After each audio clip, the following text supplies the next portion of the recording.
In the world today, we have to face ourselves. We have to look at ourselves in the mirror and recognize who we are. Many, many children of my generation were children of abuse of some kind, whether it be psychological, emotional, physical, or, God help us, sexual. But the truth is, I did not have some of those.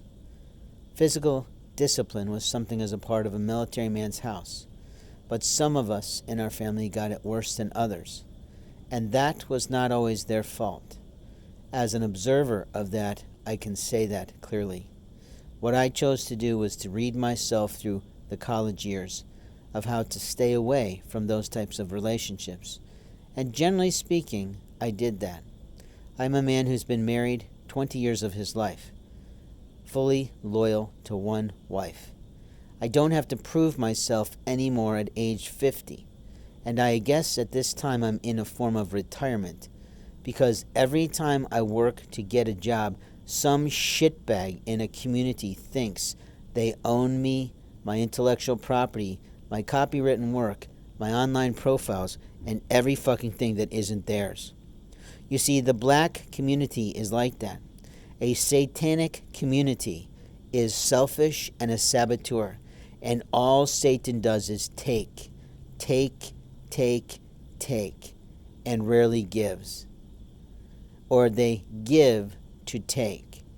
You see, a true, wholehearted child of the Lord who understands the principles of Jesus or whatever deity you believe you come from in your country, your religion, your race, your tribe, knows that a giver is on God's side.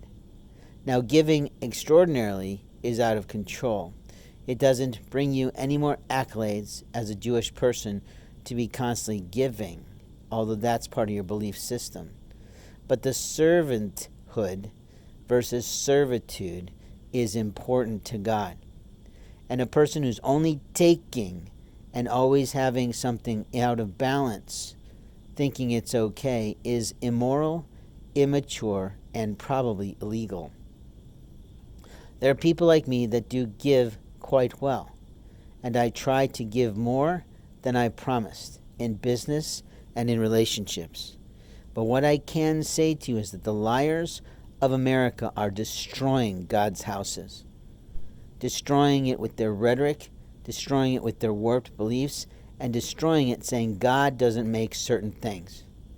And I sit there and I relish the thought of how stupid they look, because God clearly does make certain things. Now, as Christians, are you going to be prepared? As atheists, are you going to be aware that when the aliens that God makes, and has been discussed in historic works of the Bible, Quran, and other places across the world in different lands that are actually captured on video, land, what are you going to be prepared for? Are you going to hold on to your version of God? Are you going to protect your neighbor?